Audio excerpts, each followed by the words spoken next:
반갑습니다. 송재준입니다. 일전에 제가 영상을 통해서 법륜 스님과 이재명 두 사람이 국회에서 만난 모습을 한번 논평해 드린 적이 있습니다.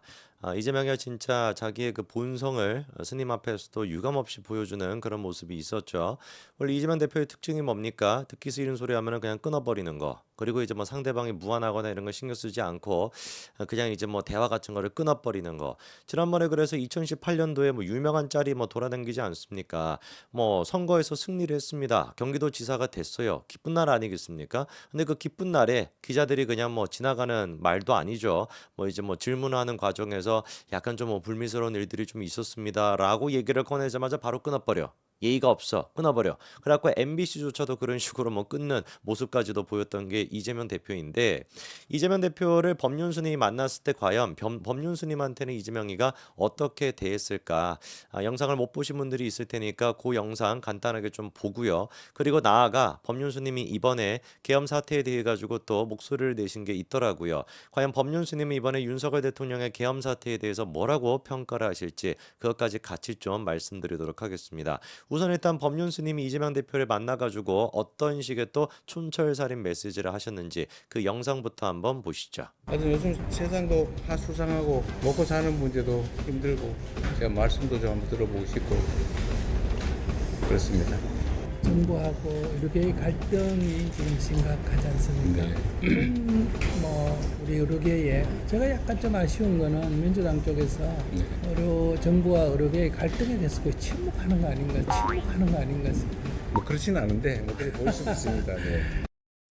또 하나 더 말씀드린다면 자영업을 중심으로 하는 서민경제는 네. 정말 어렵습니다. 맞습니다. 어쨌든 그 첫째는 정부의 잘못이라고 생각하고요. 국회 다수를 차지하고 네. 있는 민주당의 책임도 크다. 맞습니다. 정부의 책임만을 계속 돌리는 것만 갖고는 이 문제가 해결이 안 네. 된다. 그런 면에서 조금 적극적으로 알겠습니다. 좀 대응을 해줬으면 좋겠습니다. 네. 저 장면 아마 이제 많은 분들이 보셨을 것 같아요. 제 채널을 평상시에 구독하고 알림 설정까지 해놓으신 분들은 보셨을 것 같은데 안 하신 분들은 이참에 좀 해주시면 좋을 것 같고요. 의대 적업 문제에 대해서 의료 갈등 문제에 대해서 민생 문제에 대해 가지고 법륜 스님 하는 얘기는 뭡니까? 야 그래 뭐 윤석열 정부도 잘못한 게 맞는데 국회 지금 다수당 차지하고 있는 게 민주당 아니야? 너네 왜 의대 문제에 대해 가지고 입 다물고 있어? 그리고 민생 문제 같은 경우는 정부도 잘하는 것도 맞지만 여기 지금 국회 다수당을 차지하고 있는 너네도 훨씬 더 적극적으로 역할을 해줘야 되는 거 아니야? 뭐 이런 얘기를 이제 하시죠, 그렇죠? 저 얘기가 이제 뭡니까? 전형적으로 이재명이가 듣기 싫은 소리죠. 왜 도대체 먼 곳에 계시는 법륜 스님을 갖다가 저까지 이제만 모셔가지고 저렇게 하겠습니까? 기대했던 건 뭐겠어요? 의대 정원 문제에 대해 가지고 윤석열 정부가 좀 잘못한 거 있는 것 같다. 민생 같은 경우도 이렇게나 살기 어려운데 윤석열 정부가 제대로 뭐 신경을 못 쓰고 있는 것 같다. 이런 얘기를 해주기를 바랐겠죠. 그리고 또 평상시에 법륜 스님 같은 경우는 약간 이제 뭐 정치적인 발언들을 본다면 좌쪽의 그런 행동들을 많이 하셨거든요. 실제로 이재명이가 지난번에 선거법 위반으로 과거에 이제 그 선거법 위반으로 친형 강제 입원과 관련돼 가지고 유죄 판결이 대법원에서 확정될 수도 있는 그런 시기에 있었을 때 법륜 스님이 탄원서까지도 이재명을 위해 가지고 써주실 정도로 두 사람의 사이가 굉장히 각별합니다. 오래된 사이입니다, 실제로. 그러다 보니까 이재명이 따로 뭐 말을 맞추거나 이런 거 없이 이 사람이 다른 사람도 아니고 나를 위해서 탄원서까지도 썼던 사람이니까 정부 비판적인 뭐 눈치껏 잘 해주겠지라고 생각했지만 저런 얘기가 나오니까 재미임이 어떻게 되는 거예요? 당황하게 되는 거죠. 그래서 몇 시간에 걸려가지고 여의도까지 가셨을 그 스님을 앉혀놓고 차담으로 했었는데 차담으로 한 20분인가 30분인가 그 정도밖에 안 됐습니다. 그 정도밖에 시간이 안 됐음에도 불구하고 이재명이 저 스님의 얘기를 듣고 어떤 식으로 답변했습니까? 그 답변하는 것도 바로 같이 한번 보시죠. 그것까지만 하시면 될 것 같아요. 저게 우리가 보는 이재명의 참 모습이고 본 모습 아니겠습니까? 야당 대표가 됐음에도 불구하고 저 지경인데 저런 인간이 만약에 대통령이 된다? 어떻게 되겠습니까? 생각하기도 싫죠. 그렇죠? 정말 제가 생각하기에는 이재명이가 대통령이 됐다? 윤석열 대통령의 계엄보다 훨씬 더 강한 거를 갖다가 이재명 할 것 같은데요. 뭐 삼천교육대 같은 거라도 부활을 시켜가지고 정치적으로 조금만 다른 사람들 싹 다 막 붙잡고 막 좁혀고 막 이렇게 하지 않겠습니까? 제가 봤을 땐 제가 먼저 드럼통에 갇혀가지고 끌려갈 것 같은데 절대로 우리가 무슨 일이 있더라도 그런 거니까 이재명이가 대통령이 되는 것만큼은 막아야 되는 거죠. 자, 그러면 이번에 법륜스님이 도대체 계엄 사태에 대해서 뭐라고 얘기를 하셨냐? 그거를 제가 좀 소개를 시켜 드릴 텐데, 비상계엄으로 시국이 혼란스럽다. 스님께서는 어떻게 보시냐라고 했더니 한마디로 불행 중 다행이다. 불행은 뭐냐? 21세기 대한민국에 계엄령 선포가 있었다라는 거. 그거는 정말 국가적으로 봤을 때 불행인 것이고, 그럼에도 불구하고 다행은 뭐냐? 사람 하나 다치지 않고 6시간 만에 끝났다라고 하는 거. 세계적으로 유례가 없는 일이다. 이것이 또 불행 중 다행이다라는 것이죠. 그렇죠? 뭐 그래서 한국 사람들의 정치 같은 경우는 여전히 후진적이지만 국민들의 어떤 그 인식이나 사회 문화 이런 거 같은 경우는 세계가 부러워할 법한 선진적인 수준이 되어 있다. 성숙하게 됐다. 뭐 이렇게 이제 평가를 하시더라고요. 뭐 그렇게 얘기할 수 있겠죠. 자, 그러면서 이 사태를 지혜롭게 헤쳐나가기 위해서 무엇이 필요하냐라는 질문에 대해서 비상사태라서 계엄이 선포가 된 게 아니고 계엄을 잘못 선포해서 비상사태가 됐다. 이렇게 얘기하시더라고요. 저는 이 부분에 대해서는 조금 동의하기가 어렵습니다. 비상사태라서 계엄이 선포가 된 거는 물론 그렇게 돼서는 안 되죠. 비상사태라고 할지라도 지금의 상태가 뭐 아무리 비상이라고 할지라도 계엄 선포해서는 안 되겠지만 그럼에도 불구하고 비상사태였던 거는 맞습니다.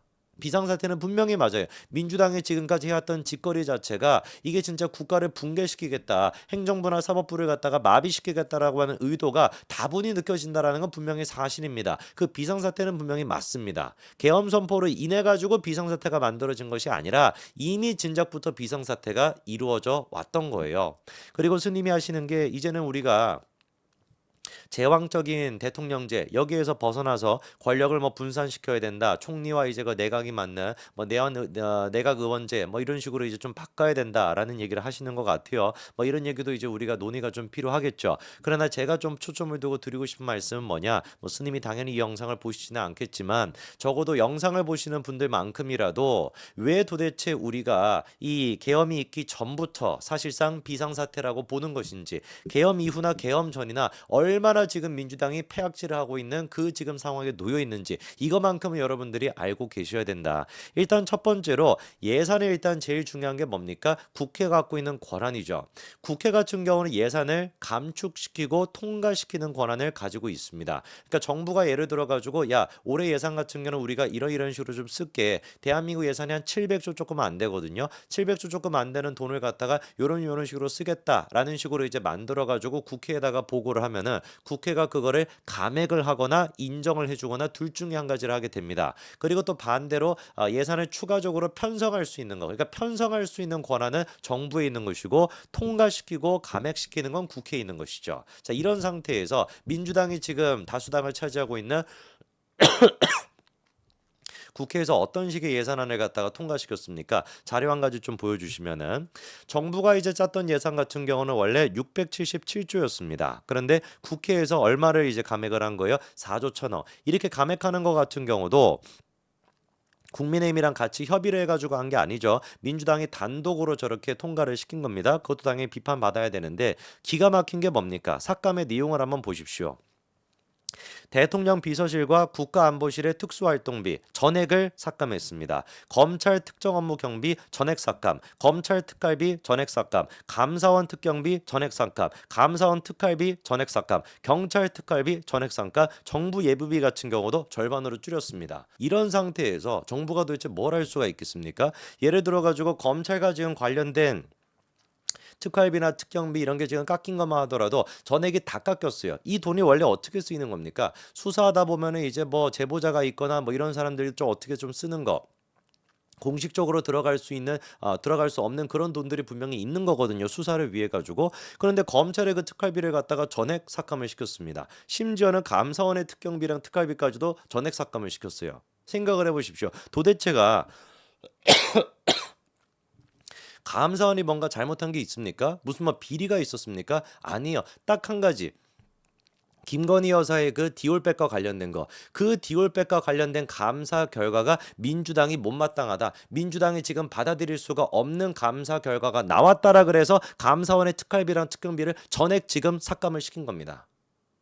그러면 상식적으로 경찰 특활비, 검찰 특활비, 감사원 특활비, 대통령실의 특활비 이 모든 것들이 삭제가 된다라고 한다면 국가를 정상적으로 운영이 되겠습니까? 법원에 대해서는 맨날 같이 판사를 갖다가 겁박하고 검찰을 갖다가 탄핵시키고 있고 그런 상태에서 수사조차도 지금 하지 말라는 거잖아요. 그것뿐만이냐 다음 자료도 좀 보여주시면은 윤석열 정부가 추진하고 있는 정책들 같은 경우는 싹 다 전액 삭감이라고 봐야 됩니다. 원전과 관련된 거 원자로 원전 수출이 됐거나 원전의 기술이 됐거나 전액 지금 삭감을 시켰고요. 더 기가 막힌 게 뭡니까? 입만 벌리면 청년 떠드는 것들이 청년과 관련되는 것도 예산도 전액 삭감을 시켰고 한미 대학생 연수 사업, 한일 대학생 연수 사업, 청년 마음 건강 지원 사업 싹 다 어떻게 했습니까? 저것도 삭감을 시켰습니다. 반대로 높인 거는 뭐냐? 다음 거 보여주시면 야당이 지금 증액하자라고 주장하는 것들 한번 보십시오. 뭐를 지금 증액하자라는 거예요? 신재생 에너지, 원전 버리고 신재생 무슨 또 저기 뭡니까? 태양열 이런 걸로 가겠다라는 거죠. 그렇죠?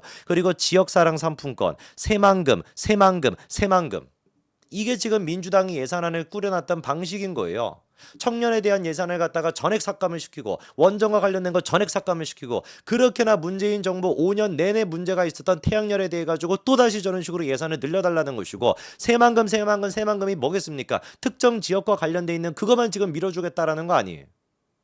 이거를 우리가 국가 비상사태라고 봐야죠. 뭐를 도대체 국가 비상사태라고 보겠습니까? 그렇지 않습니까? 경찰 특활비, 검찰 특활비, 감사원 특활비, 법원은 법원대로 난리가 나 있고 예산 같은 경우는 다 지들 지역에 유리하게끔 그런 것만 이제 지금 챙기고 있고 스님이 이번에 얘기하신 것 중에 계엄 사태에 대해 가지고 존중하는 부분도 분명히 있습니다만 저는 이 부분만큼은 꼭 말씀을 드리고 싶습니다. 계엄으로 인해 가지고 비상사태가 됐다. 그것도 어느 정도 일리가 있을 수 있죠. 비상사태가 더 악화가 됐다. 그런 것도 일리가 있겠죠. 그러나 우리가 꼭 기억해야 되는 거는 계엄 선포하기 전부터 민주당이 해왔던 이 짓거리는 정말로 비상사태에 걸맞는 국가를 그냥 완전히 그냥 반쪽으로 만드는 것이 아니라 완전히 찢어버리는 그런 식의 행태를 부리고 있었다라고 하는 것을 반드시 스님께서도 그리고 시청하시는 분들도 알고 계셨으면 좋겠습니다. 지금의 야당은 야당이 아닙니다. 사실상 대한민국을 이걸 완전히 전복시키겠다라고 하는 그런 세력인 거 아닌가라고 하는 생각이 들 정도로